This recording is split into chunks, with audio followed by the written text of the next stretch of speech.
fire. Everybody loves fire.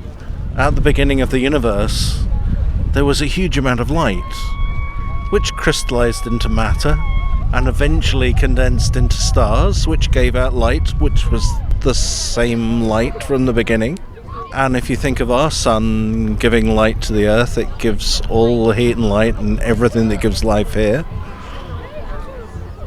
And a tree will grow with the energy that comes from that light. And when you burn a piece of wood, it's giving out literally the same light that came from the sun, that was the same light that was the start of the universe. I think when you stare into a fire, that's what you're seeing. You're seeing the beginning of the universe. That's what I'm seeing. I'm seeing the energy that is everything. Almost you're a time traveler. Absolutely. It's what gives life here. Samhain Fire Festival.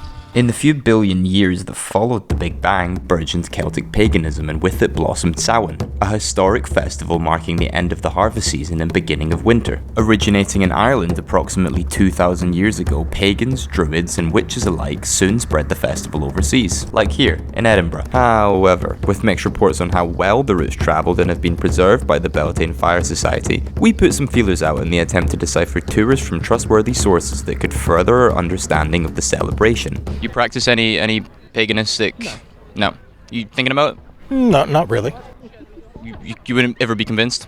Convinced of one religion being more popular or being more powerful than another. I don't know that that's possible. Do you believe in magic?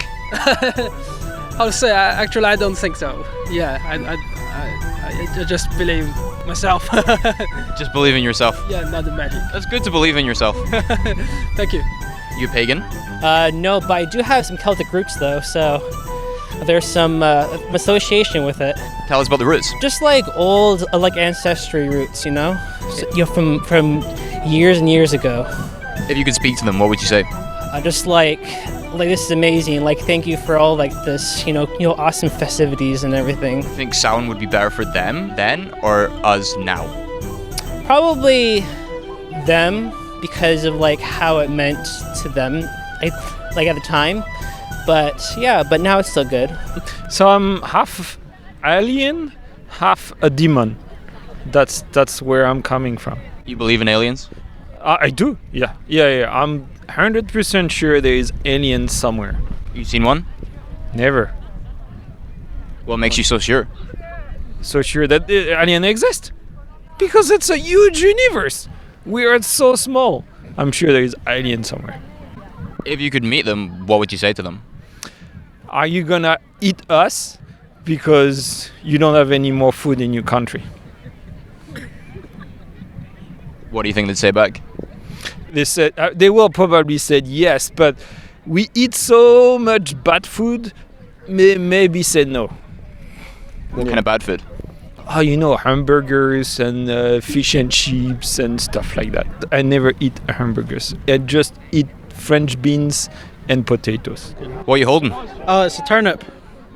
So traditionally, instead of pumpkins, it's turnips that you carve and put a candle in and light up for Samhain. Samhain, meaning sundown in Gaelic, predates the Irish import of pumpkins as well as the rise of Christianity in the West, which largely lies responsible in propelling All Hallows Eve past its heathen predecessor. Though for the transformation of the 31st of October from a secular holiday into the sexualized, sugar-coated, consumption-centric celebration associated with blood, guts, gore, and gore. Critics might point finger towards consumerist Holyrood. Still, for some, deer antlers proved an appropriate antidote to this contemporary biophobia. So it's just a deer antler crown, because I'm more kind of like into the summer vibes, stags, deers, changing into winter. Do you have a brat summer? Brat summer? I have no idea what you mean by that. What brought you down here today? Friends at the festival, friend wanted to come to the festival. I just thought it'd be a fun thing to do. You into paganism or witchcraft? A little bit of both. What do you like about them? It's less conforming than most other religions. I'm a polymath. I'm an alchemist. I like taking beautiful bits from all the things and weaving them together. How do you think we ended up in this hyper-consumerist Halloween that originated from Samhain? Isn't everything hyper-consumerist in normal society? I don't know, because I don't class myself as part of that we. I think people do it because there's things missing from their lives. That's why we do this. That's why I made this space. To give people space, you know. They buy and buy and buy to try and fill spaces, when actually time is what it is. Time and being part of everything, not just owning everything, you know. What are you part of? Huh? What are you part of? The earth. Yeah, I'm an earthling. What does it encompass to be an earthling? Well, you're part of everything, no? You're in harmony with everything. That's something else that consumerism takes our minds away from. The fact that you're actually part of everything. You know, that's a very whimsy way to say it, but science will tell you the same thing. We're all made of the same stuff. I don't count myself as religious, but I do count myself as superstitious. Superstitious how? I was sort of raised in an environment where it was more reasonable to believe that things were the fair folk than, like, God. Because we weren't a very religious household, but it was always, like, there were a lot of jokes about it. So in the back of my head, the good folk and the changing of the seasons are realer things than most other religions I've encountered. And while obviously paganism died out for a long time, it is still a religion that's indigenous, I suppose, to this area. So when it comes to superstitions, I'm the kind of person where I'm like, occasionally I'll, you know, if I go through a gate in a weird place, I'm like, I'll leave a penny here, just in case. In case of what? Fairies. I don't know whether I actually believe it, but I have a strong belief that people need rituals. So even if you aren't religious, you end up coming up with your own beliefs and sort of schedules that you do to keep yourself grounded and connected with other people. One of the things that's always been important about religion is community and ritual, and the feeling of having some control over things around you as well as feeling connected to the people around you. And so I find that when I define myself as superstitious, it's more about connection with other people and feeling a control over the world around me than many other things. What do you guys think about wizards? You fuck with wizards? I fuck with wizards. How so? I love Dungeons and Dragons, so I fuck heavy with wizards. What do you think about people casting spells? Fuck it, I cast spells. I'm also kind of in the paganish area, so I'm also quite superstitious, so I fuck with casting spells. Magic, energy, vibes, whatever you would call it. There's a bit of a kitschy nature to Halloween that Samhainn just doesn't possess. What kind of vibes are you picking up on here? Kind of primal, energetic, animalistic. You? Yeah. I would say something primal and tribal that really vibes through here with everyone. It's good to be part of the masses. How do you practice this in your daily life? I mean, we're just spooky people. These masks are very representative of the items that we have in our home. We have lots of skulls and bones and things. What do you like about skulls and bones?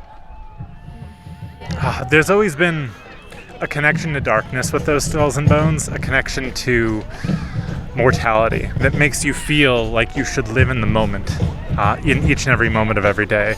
Those gentle reminders of death are great for that. You think about death a lot? I mean, we're all slowly dying, so yeah. You think you're maybe prepared to die? Yeah, I think I'm ready. I've led a really good life. I don't look forward to it anytime soon, but yeah. How about you? I'm ready for the moment. I've had plenty enough life, and I've loved it, every moment of it. Why do you think some people were scared to die? Maybe some people don't feel like they are doing all of the things that they wanted to do, and they feel like they need more time. You said because they don't live? Because they haven't lived.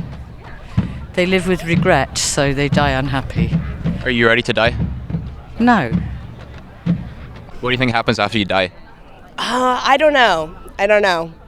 What do you hope for?